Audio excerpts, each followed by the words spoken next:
Hello दोस्तों, SPSS ITI YouTube channel में आप सबका स्वागत है। दोस्तों, आज हम पढ़ेंगे सिंक्रोनाइजेशन ऑफ अल्टरनेटर। जब हम एक बस बार पर दो या दो से अधिक अल्टरनेटर समानांतर चलाते हैं उसे अल्टरनेटर का सिंक्रोनाइजेशन कहते हैं। दोस्तों, जब हम दो या दो से अधिक अल्टरनेटर एक ही बस बार पर एक साथ चलाते हैं तो उसे कहते हैं हम सिंक्रोनाइजेशन ऑफ अल्टरनेटर। दोस्तों, अल्टरनेटर्स को सिंक्रोनाइज करने से पहले कुछ शर्तें होती हैं जिन्हें हमें पूरा करना पड़ता है। तो यह है आपका सिंक्रोनाइजेशन करते समय सावधानियां। तो पहली सावधानी है आपकी, इनकमिंग मशीन के वोल्टेज रनिंग मशीन के वोल्टेज के बराबर होने चाहिए।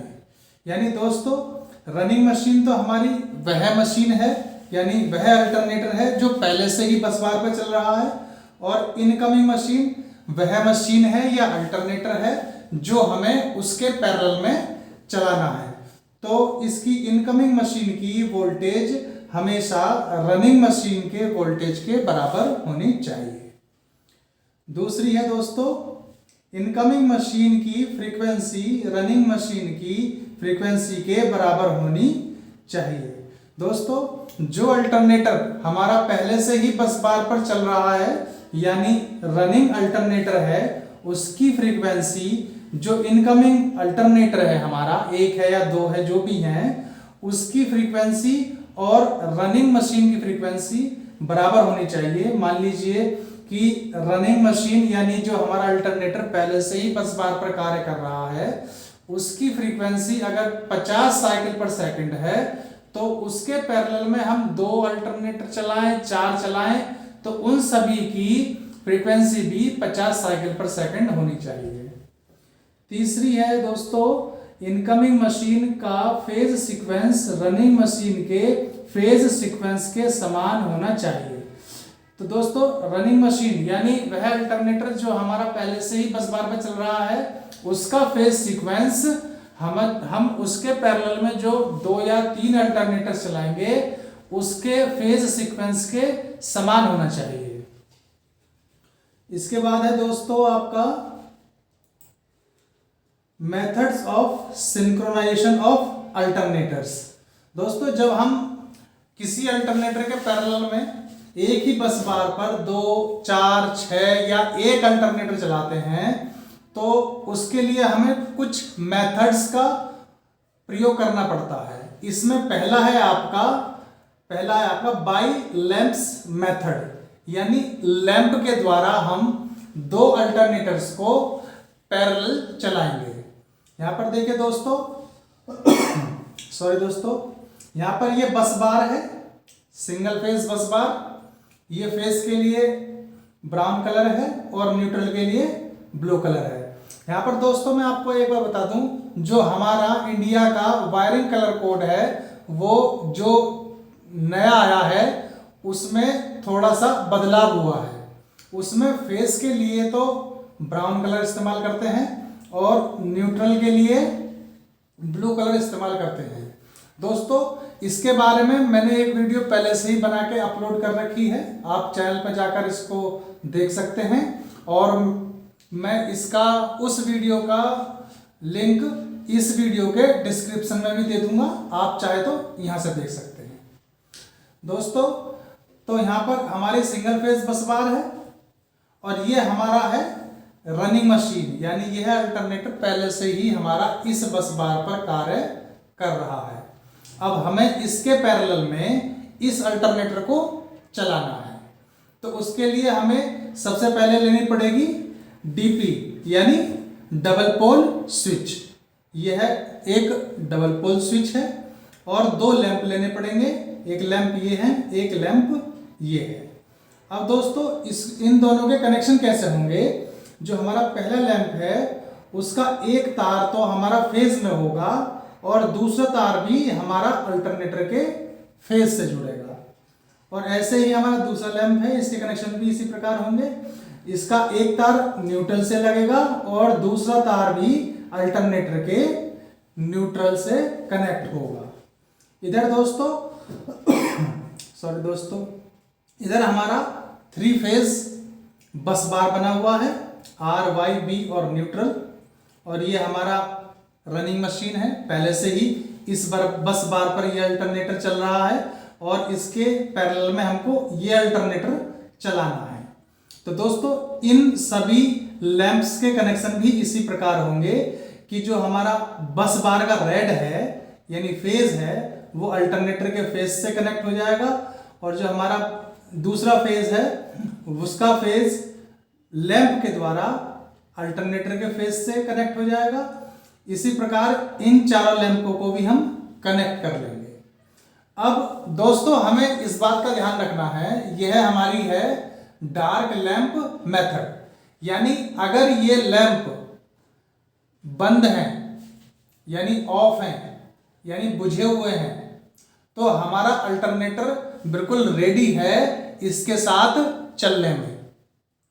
और अगर ये लैंप ब्राइट हो रहे हैं, जल रहे हैं इस मेथड में, तो हमारा ये अल्टरनेटर अभी रेडी नहीं है इसके साथ पैरेलल चलने के लिए। तो दोस्तों जब आप इस विधि का प्रयोग करेंगे तो आप ये ध्यान देंगे ये सभी लैंप, अगर यदि सिंगल फेज में आप कार्य कर रहे हैं तो ये दोनों लैंप बंद होने चाहिए, उसके बाद ही आप इसको अल्टरनेटर को इसके साथ चलाएंगे। और अगर 3 फेज है तब भी आप ये देखेंगे कि ये लैंप सभी बंद होने चाहिए, तभी आप अल्टरनेटर को इसके पैरेलल में चला सकते हैं। आगे है दोस्तों आपकी दूसरी जो मेथड है लैंप मेथड में, वो है ब्राइट लैंप मेथड। दोस्तों इसमें भी सिंगल फेज अल्टरनेटर्स हैं, सिंगल फेज बस बार है, और ये 3 फेज अल्टरनेटर्स हैं, और ये 3 फेज बस बार है। इसमें भी हमने डीपी डबल पोल स्विच का यूज किया है। यहाँ पर भी ये है आपकी एफपी स्विच 4 पोल स्विच, ये आपका 4 पोल स्विच है, एक ये भी 4 पोल स्विच है। अब दोस्तों इस ब्राइट लैंप मेथड जैसे नाम से पता लग रहा है इसमें सभी लैंप जलेंगे। तो दोस्तों इसमें हमें लैंप को कनेक्शन कैसे करने हैं, जो हमारी बस बार से रेड आ रहा है, रेड कलर का वायर आ रहा है, उसे बल्ब के द्वारा अल्टरनेटर के न्यूट्रल से कनेक्ट करेंगे। और इधर वाले लैंप को कैसे कनेक्ट करेंगे, न्यूट्रल के से हम कनेक्शन करेंगे एक तार का लैंप का, और उसके बाद में दूसरा तार जो होगा हमारे लैंप का वो अल्टरनेटर के फेज से कनेक्ट होगा। तो यदि ये इस विधि में ये दोनों लैंप ब्राइट यानी जलते हैं तो हमारा ये वाला अल्टरनेटर इसके साथ चलने के लिए बिल्कुल रेडी है। इसी प्रकार 3 फेज वाला है, इसमें भी जो लैंप हम कनेक्ट करेंगे इसी प्रकार करेंगे। बस बार से जो रेड आ रहा है यानी लाल तार जो आ रहा है उसका एक तार जोड़ेंगे लैंप के साथ और लैंप का दूसरा तार जोड़ेंगे। आप कोई सा ही फेज ले लीजिए जोड़ने के लिए, वाई ले लीजिए, बी ले लीजिए या न्यूट्रल ले लीजिए। तो मैंने इसे जोड़ा है वाई फेज में, और इसी प्रकार दूसरा वाला मैंने जोड़ा है एक लैंप का एक तार येलो फेज में और लैंप का दूसरा तार रेड फेज में, और दूसरा लैंप तीसरा जो हमारा लैंप है उसका एक तार मैंने जोड़ा है बी फेज के साथ में, और उसी लैंप का दूसरा वाला जो तार है वो जोड़ा है मैंने न्यूट्रल के साथ में। और जो हमारा चौथा लैंप है उसका मैंने एक तार जोड़ा है न्यूट्रल से और दूसरा तार जोड़ा है बी फेज से। इस प्रकार इसके कनेक्शन करने के बाद में यदि ये लैंप जलते हैं तो हमारा अल्टरनेटर रेडी है इसके साथ चलने के लिए। और अगर ये नहीं जलते हैं तो अभी कुछ कमी रह गई है, आप देख लीजिए, चेक कर लीजिए जो 3 शर्तें हैं पीछे हमने पढ़ी हैं क्या वे पूरी हो रही हैं या नहीं, और उसी के बाद आप अपने अल्टरनेटर को पैरेलल चला सकते हैं। उसके बाद है दोस्तों dark and bright lamp method. दोस्तों नाम से ही आपको पता लग गया होगा डार्क एंड ब्राइट, यानी इसमें जो लैंप है कुछ जलेंगे और कुछ बंद रहेंगे। सॉरी दोस्तों ये एक 3 फेज बस बार है और ये हमारे पास FP स्विच यानी 4 पोल स्विच है, एक 4 पोल स्विच ये है, और इसमें भी हमने 4 लैंप का इस्तेमाल किया है। तो इसमें लैंप के कनेक्शन कैसे होंगे दोस्तों? जो हमारा लैंप बंद रहेगा यानी ऑफ रहेगा यानी डार्क रहेगा, उसके कनेक्शन होंगे जो बस बार से रेड आ रहा है यानी R फेज आ रहा है, उसका लैंप का एक तार जोड़ेंगे रेड वायर से, और लैंप का ही दूसरा तार जोड़ेंगे अल्टरनेटर के रेड वायर से। और ये बाकी जो 3 लैंप हैं ये एक दूसरे के अक्रॉस जोड़े जाएंगे। यानी मान लीजिए कि मैंने ये वाला लैंप लिया है, इसका एक तार जोड़ा है Y फेज से, तो दूसरा तार मैं जोड़ूंगा इसका B से या N से। और उसके बाद ये तीसरा लैंप है, इसका मैंने एक तार जोड़ा है B फेज से यानी ब्लू फेज से, और इसी लैंप का दूसरा तार जोड़ा है मैंने Y यानी अल्टरनेटर के Y फेज से। इसी प्रकार एक लैंप को छोड़कर इन तीनों लैंपों को एक दूसरे के अक्रॉस जोड़ेंगे, तो उसके बाद में ये हमारे 3 लैंप जो एक दूसरे के अक्रॉस जुड़े हुए हैं वो जलेंगे, और जो सीरीज में लगा हुआ है यानी R से यानी R फेज से जो जुड़ा हुआ है लैंप हमारा बस बार के R से और अल्टरनेटर के R वायर से, ये हमारा बंद रहेगा। अगर इस तरह की कंडीशन बन जाती है, 3 लैंप जल रहे हैं और एक लैंप बंद है, तो हमारा ये वाला अल्टरनेटर इसके पैरेलल में चलने के लिए बिल्कुल रेडी है। आप इस स्विच को ऑन कर कर अपना अल्टरनेटर चला सकते हैं। आगे है दोस्तों, जो सेकंड मेथड है हमारा है सिंक्रोस्कोप मेथड। जो हमारा पहला मेथड था वो लैंप मेथड था, उसमें हमने dark lamp method, bright lamp method और डार्क और ब्राइट लैंप मेथड देख लिया है, पढ़ लिया है।